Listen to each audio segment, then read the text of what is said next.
Bom, e para além disso, tem a realidade sentida pelos cristãos ao longo de todos os séculos, porque se isso não fosse uma realidade, já teria caído no esquecimento, né? Não traria efeito.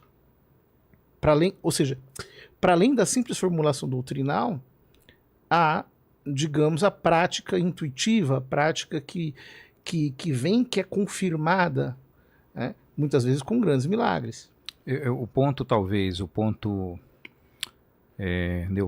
nevrálgico dessa questão, e que é um ponto que na minha opinião traz um certo problema, é assim, por exemplo, do ponto de vista prático, eu não quero confundir catolicismo com espiritismo. Certo. Tá certo?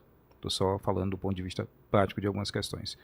Por exemplo, o Brasil é o maior país católico do mundo, correto? Ao mesmo tempo que o Brasil é o maior país kardecista do mundo. Tem mais kardecistas na Federação Espírita de São Paulo, tem mais kardecista do que toda a França, que foi a terra do Allan Kardec. Né? Então, é muito forte o espiritismo. E eu, ao longo da minha vida, me deparei com vários católicos que não viam nenhum conflito entre, eu sempre digo católicos, né? Porque eu não acredito que um católico viva nesses dois mundos. Mas um católico que não tinha nenhuma crise de, por exemplo, ir na igreja no domingo, ir numa missa no domingo, ao mesmo tempo que ela ia para um terreiro, ao mesmo tempo que ela era kardecista. E uma vez eu perguntei isso para uma pessoa, né? Vem cá, mas como é esse negócio? Como é que você vive nesses dois mundos?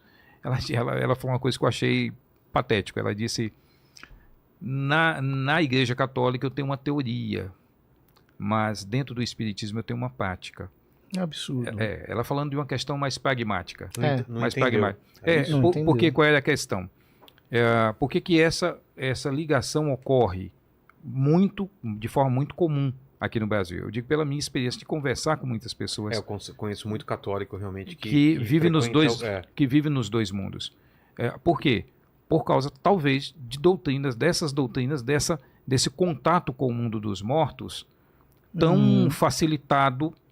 Não, mas aqui a gente tem que fazer uma diferenciação. Eu sei que você vai fazer a diferenciação. Eu não estou dizendo que são a mesma coisa. Mas que pode viabilizar. Eu estou dizendo que a igreja endossa isso, né? Por exemplo, o contato com os mortos. Mais uma vez, a invocação dos espíritos dos mortos. A Igreja Católica não defende isso. De jeito algum. Entendeu? A Igreja Católica não defende isso.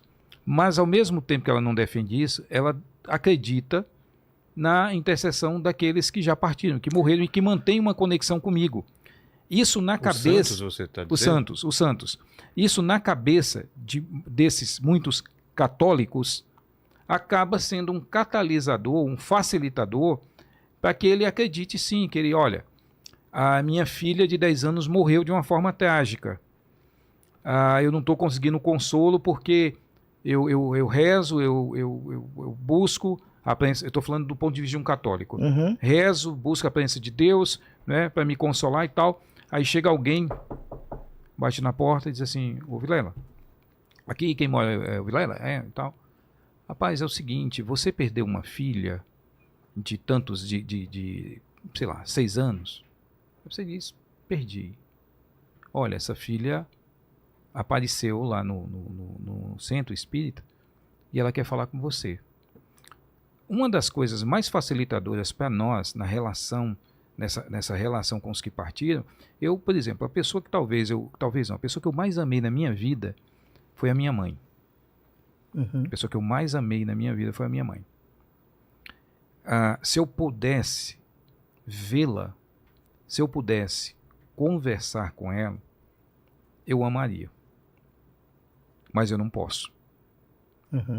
Essa lacuna, essa coisa do sentimento que faz parte de todo humano, todos nós podemos chorar pessoas que partiram e fica essa lacuna na nossa alma, ela acaba sendo um catalisador, padre, para que muitas pessoas acabem achando que, então do lado de lá o pessoal tem algum contato com o lado de cá. Então, se eles têm um contato, eu acho que dá para eles virem aqui. Se eles virem aqui, eu vou consultar. Mas é falta de doutrina. Infelizmente, infelizmente isso existe. Concordo com o senhor. Eu não estou confabulando coisa aqui da sim, minha... Sim, eu concordo com o senhor que isso existe. Mas isso existe por falta de doutrina, né? É como diz o profeta Amós, o meu povo perece por falta de conhecimento. Porque a diferença fundamental aqui é entender o seguinte. Uma coisa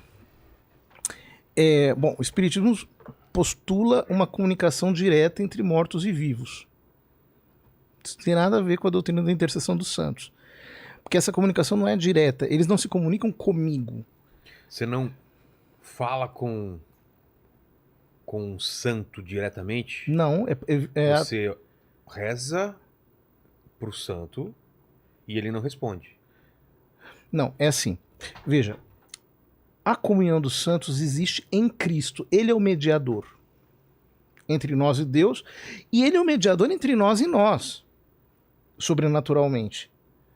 Quer dizer, aquilo que me une a um outro batizado como irmão é Cristo. Eu sou irmão em Cristo. Então ele é o mediador entre nós e Deus e é o mediador entre nós mesmos. Correto. O mesmo vale para os santos. Então é a partir da mediação de Cristo que eu posso rezar para os santos. Mas eu não posso invocar, tipo, Santo Antônio vem em mim. Não existe isso. Aquela tábua ou fazer uma tábua, ou uma comunicação. Mas eu posso me comunicar com ele. Eu posso me comunicar em Cristo com ele. E aqui uma coisa interessante, pastor, porque veja, o senhor mencionou... Você entende como isso é uma coisa muito tênue que acaba... Em Cristo. Sempre em Cristo. O senhor mencionou um negócio que eu acho que é importante também esclarecer. Um pouco atrás e um pouquinho de passagem. Só para dar um exemplo aqui, São Longuinho, não é meio uma confusão com o espiritismo? Eu tô pedindo pro São Longuinho para achar alguma coisa e tipo, nem falei em Jesus aí o negócio, tá? São Longuinho. Mas você sabe que, inclusive, esse negócio de São Longuinho, três pulinhos, lenda, não tem nada a ver, nada a ver. Coitado do São Longuinho, ele tem que ficar toda hora procurando as coisas. Não é nada a ver, nada a ver. Não. Quando você pede a intercessão de um santo, você o faz sabendo que é mediante Cristo. E quem concede a graça é Cristo. Quer dizer, um católico, se é bem informado, aí eu concordo que existe muita gente que não foi catequizada adequadamente. Ele entende que a intercessão sempre se dá em Cristo, assim como nós podemos interceder por nós em Cristo. Sem ele, nenhuma oração é validada.